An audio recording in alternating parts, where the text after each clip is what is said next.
The Lord be with you. And with your spirit. A reading from the Holy Gospel according to John. Glory to you, O Lord. The Samaritan woman said to Jesus, "Sir, I can see you are a prophet. Our ancestors worship on this mountain, but your people claim that Jerusalem is the place where we ought to worship God."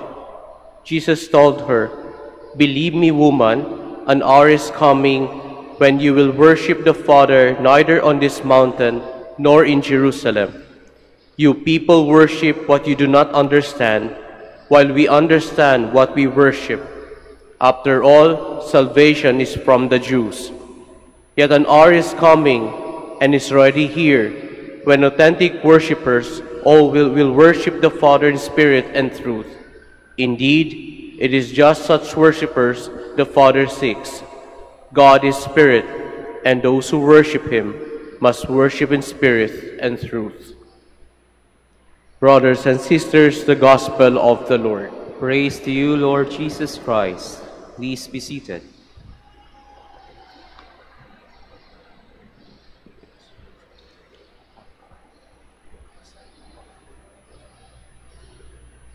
Brothers and sisters, in today's Gospel,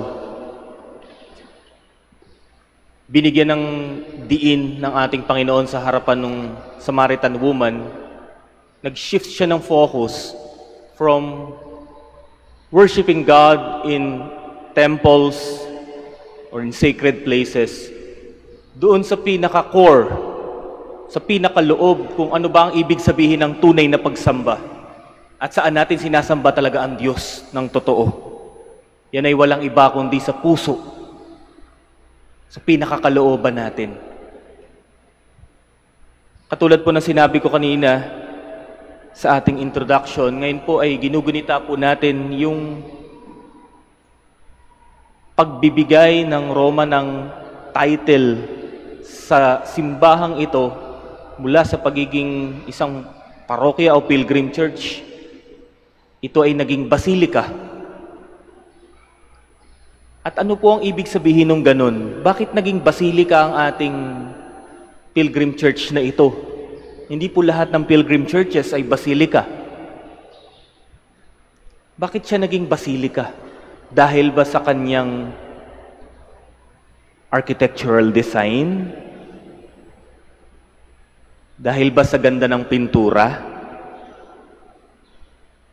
Dahil ba sa lokasyon? It's beyond that. Ito po ay binigyan at titulo na basilika hindi dahil sa kanyang architectural design.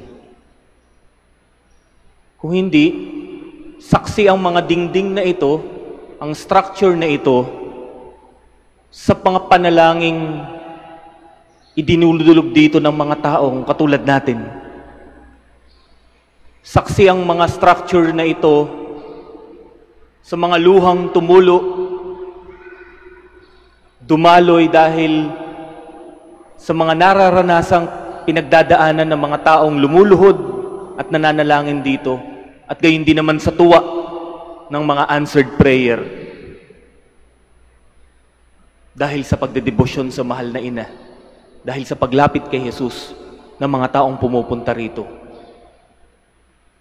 So it's not just a wall, it's not just a design.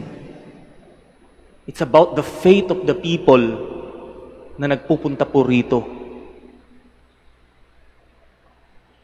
Our Lady of the Rosary Manawag ay naging basilika po.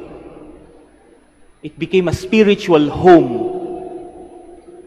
a place of encounter between the divine and us humans. It is a place where heaven touches the earth.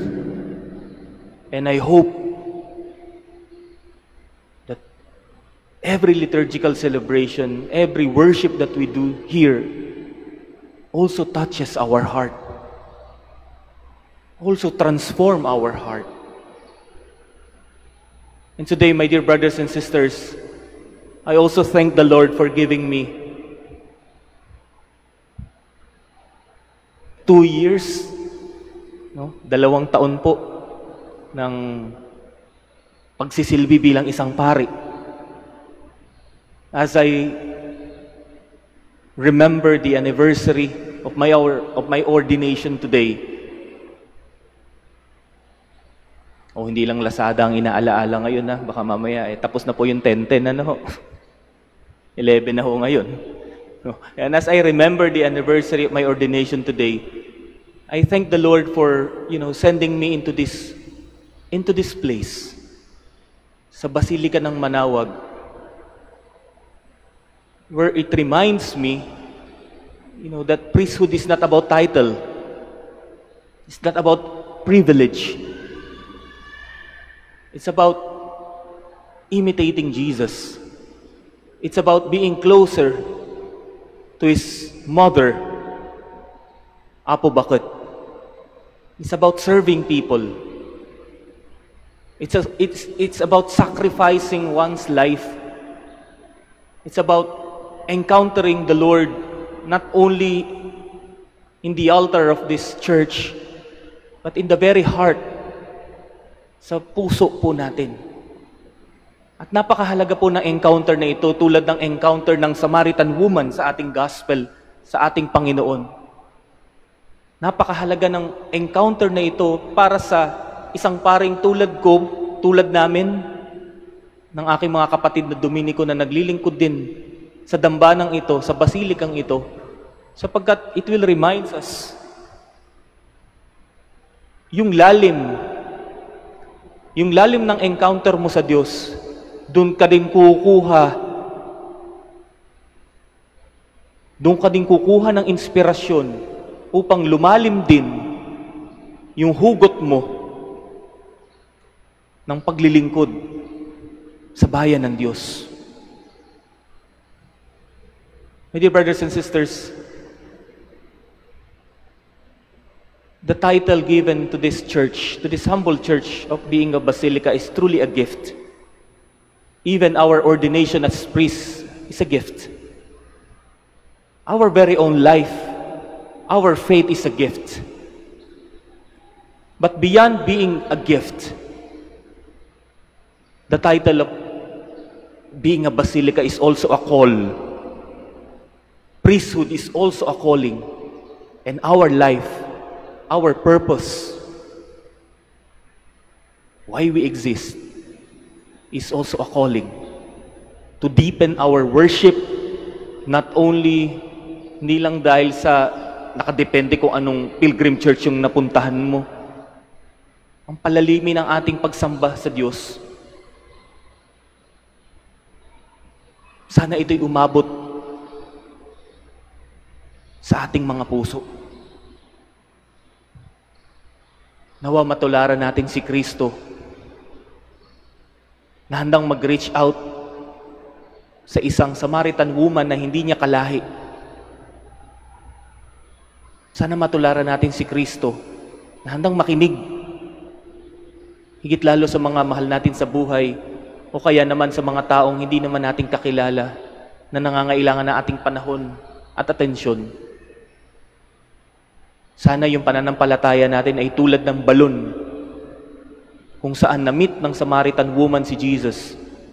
Sana yung pananampalataya natin, yung panalangin natin, yung pagsamba natin ay umagos na tulad ng tubig dun sa balon. Nang sa gayon, maramdaman din, hindi lang natin, kundi ng mga mahal natin sa buhay at ng ibang tao, yung buhay na dala ng isang pananampalataya at pagsamba na may lalim. My dear brothers and sisters, let us be living stones by allowing Jesus to live in our own hearts. Only then magiging pleasing ang ating pagsamba sa Diyos. Kung ito'y lumalalim sa ating mga puso, kung ito'y umaabot hanggang sa ating mga puso.